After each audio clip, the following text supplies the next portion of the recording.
dari mahasiswa UNJ dari Sudah, UIN. Mas. Sudah. Silakan Mas, tunjukkan kepada siapa. Ya, Assalamualaikum warahmatullahi wabarakatuh. Sebelumnya terima kasih kepada moderator yang telah mempersilakan saya untuk memberikan sebuah pertanyaan. Pertanyaan saya sebenarnya merujuk kepada Bapak Dr. M. Hidayatun Nur Wahid ya. Tapi kalau narasumber yang lain ingin menanggapi tidak apa-apa seperti itu. Nah, jadi tadi yang disampaikan oleh Dr. M. Hidayatul Nur Wahid bahwasanya Pancasila itu bertentangan dengan komunis. Tetapi kalau kita kembali ke sejarah bahwasanya presiden kita yaitu Bung Karno sebelum terjadinya G30 SPKI pernah membuat ideologi Nasakom, nasionalis, agamis, komunis. Nah, padahal pada waktu itu Pancasila sudah ditentukan sebagai dasar negara. Nah, yang jadi pertanyaan saya adalah mengapa demikian bisa terjadi? Apakah terdapat kepentingan politik di dalamnya atau seperti apa? Dan selanjutnya adalah, dan mungkinkah apakah dengan adanya RUU HIP ini merupakan sebuah merupakan sebuah terusan atau merupakan sebuah jalan yang coba diteruskan oleh anak cucunya dari Bung Karno yang berupaya meneruskan kepentingan yang mungkin dimiliki oleh Bung Karno pada waktu itu. Mungkin seperti itu pertanyaan yang saya ajukan. Sekian, terima kasih. Ya, terima kasih Mas Indra. Pertanyaan dari Indra Robi, tadi beliau request untuk bertanya kepada Bapak Dr. Hidayat Nur Wahid. Intinya kira-kira pertanyaannya apakah RUU HIP ini bertendensi untuk membangkitkan komunis. Nah, Pak Dr. Hidayat apa bisa? Baik. Ya, silakan. Start. Oke. Assalamualaikum warahmatullahi wabarakatuh kembali. Jadi saya sedikit ke depan juga ya. Secara prinsip saya dan partai saya sepakat sejak dari awal untuk rancangan undang-undang ini tidak cukup hanya ditunda, tapi memang ditolak saja. Dan bahkan kemarin dalam rapat paripurna terakhir di-drop saja dari prolegnas karena memang aspirasi rakyat di satu pihak dan kemudian memang dari kontennya sendiri juga memang sangat bermasalah. Maka waktu rapat pimpinan MPR saya pun juga menyampaikan secara terbuka dalam rapat MPR agar rancangan undang-undang HIP ini bukan hanya ditunda tapi dihentikan karena memang terlalu banyak masalah dan apalagi juga aspirasi masyarakat termasuk oleh para purnawirawan, ada Jenderal Tri Sutrisno yang adalah juga wakil ketua Dewan Pengarah BPIP dan ormas-ormas Islam besar yang disebut sebagai representasi dari kalangan moderat di Indonesia, ada NU, ada Muhammadiyah, ada MUI dan lain sebagainya, dan rekan-rekan mahasiswa, semuanya melakukan penolakan. Jadi memang kami sepakat bahwa itu memang seharusnya ditolak saja. Bahwa masih ada yang kemudian mengusulkan bla bla bla, ya inilah bagian daripada yang harus terus dikawal dan dicermati untuk kemudian pada akhirnya kedaulatan rakyat bisa hadir yang sepenuhnya. Untuk yang kedua terkait dengan ada Mbak Nisa Nur Hadirah tadi, dari mana menurut saya seperti yang disampaikan oleh Prof. Aidul Fitri Ciada tadi, memang harusnya Pancasila itu dilaksanakan terlebih dahulu oleh para penguasa atau oleh aparatur negara, oleh pemerintah. Karena begitulah di dalam alinea keempat pembukaan Undang-Undang Dasar ketika nanti akan menunjukkan Pancasila, dimulainya adalah atas dibentuklah satu pemerintahan Indonesia. Di pemerintah Indonesia itulah yang harusnya menjadi contoh dan teladan Pancasila yang diejawantahkan, yang diterjemahkan, yang dilaksanakan. Bangsa kita adalah bangsa yang paternalisme. Mereka sangat merujuk kepada para patron, para pimpinan. Kalau pimpinan negara itu sudah menjadi contoh terbaik tentang berpancasila, maka rakyat akan dengan mudah juga akan ikut melaksanakan berpancasila. Ketuhanan yang Maha Esa jangan berubah menjadi keuangan yang Maha Kuasa. Kemanusiaan yang adil dan beradab, ya hukum dan perilakunya harus manusiawi, adil dan beradab. Jangan hukumnya tidak adil dan juga tidak manusiawi dan tidak beradab. Persatuan di Indonesia yang dikembangkan justru adalah membelah dan memecah belah bangsa Indonesia. kerakyatan dimiliki oleh hikmat kebijaksanaan dan perusahaan perwakilan yang terjadi tidak ada musyawarah dan juga tidak kemudian hanya menang-menangan berdasarkan jumlah saja. Keadilan sosial bagi seluruh Indonesia seperti dalam rancangan undang-undang ini yang muncul hanya keadilan saja atau keadilan sosial saja. Untuk siapa? Barangkali malah hanya untuk para pemodal. Jadi harusnya memang negara, pemerintah yang menjadi contoh yang terbaik. Dan baru dengan cara itu Pancasila bisa menjadi living ideology.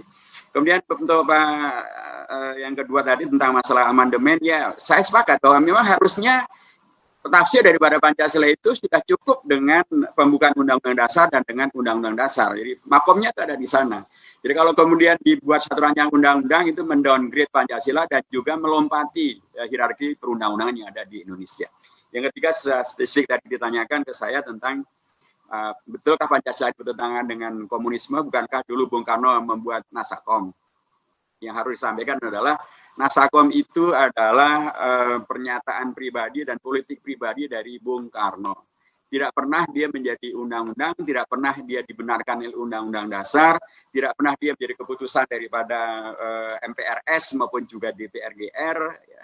Bahkan pada waktu itu Bung Hatta kemudian pisah daripada Bung Karno karena orientasi Bung Karno yang kemudian mengedepankan demokrasi terpimpin, dan oleh para tokoh dikatakan demokrasi terpimpin itu semuanya ada kecuali demokrasinya. Jadi nggak ada demokrasi di sana. Jadi Nasakom itu sendiri adalah produk keputusan politik pribadi dari Bung Karno. Dan itu nampak betul dari pernyataan beliau sendiri ketika beliau pernah mengatakan bahwa siapa setuju Pancasila harus setuju dengan Nasakom. Yang nggak setuju dengan Nasakom tidak setuju dengan Pancasila. Itu kan omongan beliau. Beliau juga pernah mengatakan siapa yang tidak setuju, siapa yang setuju dengan Undang-Undang Dasar harus setuju dengan Nasakom. Yang nggak setuju dengan Nasakom berarti tidak setuju dengan Undang-Undang Dasar. Itu pernyataan pribadi beliau. Dan terakhir sekali beliau pernah mengatakan bahwa sayalah manifestasi daripada Nasakom. Jadi beliau mengertikan menjadi seperti semacam itu. Padahal sekali lagi kalau dirujuk ke dalam sejarah daripada pembentukan Pancasila, kita sepakat bahwa atau kita tahu persis bahwa Pancasila itu adalah kompromi kesepakatan yang melibatkan bukan dia Bung Karno saja, di situ ada Bung Hatta, ada Muhammad Yamin, ada Ahmad Subarjo dari kalangan nasionalis yang non agama, ada kalangan nasionalis yang Kristen, ada Maramis di sana, ada nasionalis yang Muslim dalam konteks perwakilan daripada ormas Islam, ada NU, ada Muhammadiyah, Kiai Haji Wahid Hashim dari NU, Kiai Haji Harun Takir dari Muhammadiyah, dua dari Partai Islam, Haji Agus Salib dan Haji Abdul Ghani Cokrosioso. Mereka menyepakati tentang Pancasila itu apa. Dan terutama untuk sila pertama, itulah yang kemudian melibatkan Bung Hatta, Ki Bagus Hadi Kusumo, Mr. Kasmasim Wadimenjo, dan Mr. Toko Muhammad Hasan. Itu tokoh umat Islam semuanya. Dan jelas sekali kalau kemudian komunisme itu artinya adalah juga sekaligus ateisme, anti agama sebagaimana yang dipropagandakan oleh kelompok PKI pada tahun 65 itu, ya jelas sekali bertentangan dengan sila pertama daripada Pancasila. Untuk itulah katanya kemudian muncul TAP MPRS nomor 25 tahun 66 membubarkan PKI karena perilaku politik mereka dan agenda sosial politik mereka memang kemudian berujung kepada anti agama, ateisme, dan itu bertentangan dengan Pancasila. Saya kira, apakah rancangan undang-undang HIP ini ada dalam rangka menghidupkan itu kembali? Nah, ini perdebatan yang bisa tetap dilakukan, tapi yang jelas tadi sudah saya sampaikan dalam perasaran saya bahwa dalam rancangan undang-undang ini mereka tidak dari awal memasukkan TAP MPRS nomor 25 tahun 66 pada TAP MPR yang lain dimasukkan. Kenapa? Yang menolak TAP MPRS nomor 25 tahun 66 ya berarti adalah pihak-pihak yang menolak konten dan ketentuan daripada TAP MPRS yang membubarkan PKI dan melarang penyebaran komunisme. Ya, kemudian ketika menyebut tentang ketuhanan yang Maha Esa itu kemudian diredusir menjadi ketuhanan. Kadang-kadang bahkan ketika sekali menyebut tentang misi daripada masyarakat Pancasila malah tidak menyebut tentang ketuhanan. Kelompok yang tidak setuju dengan mengarus utamakan ketuhanan, apalagi ketuhanan yang Maha Esa, ya tidak bisa ditafsirkan kecuali adalah mereka yang memang tidak akrab, kalau tidak dikatakan tidak anti terhadap masalah ketuhanan dan apalagi ketuhanan yang Maha Esa. Kelompok ini kelompok yang mana? Saya kira publik sudah bisa membaca. Tapi saya berharap bahwa dengan dihentikannya pembahasan ini, kemudian segala hiruk pikuk ini terselesaikan karena kemudian tampillah bukti di tingkat publik bahwa Sekalipun pada akhirnya PDIP pun kemudian mengumumkan secara resmi melalui sekjennya bahwa PDIP setuju untuk TAP MPRS nomor 25 tahun 66 dimasukkan ke dalam konsideran. PDIP setuju pasal 7 yang menyebut tentang Trisila Ekasila dihapus. Ya berarti dengan posisi PDIP ini maka seluruh partai dan seluruh fraksi di DPR setuju TAP MPRS nomor 25 tahun 66 dimasukkan dan masih berlaku, dan karenanya PKI terlarang dan karenanya komunisme juga terlarang. Dengan PDIP setuju dimasukkannya, dihapuskannya pasal 7 ayat 2 dan 3 terkait dengan Trisila dan Ekasila, maka berarti seluruh fraksi di DPR sudah setuju untuk Pancasila itu adalah Pancasila di pembukaan Undang-Undang Dasar, dan itu bukan Trisila dan bukan Ekasila. Ini posisi akhir, tetapi sekalipun demikian, karena masalahnya memang tidak hanya terkait dengan TAP MPRS dan tidak terkait dengan hanya pasal 7, saya dan partai saya sepakat dengan apa yang disuarakan.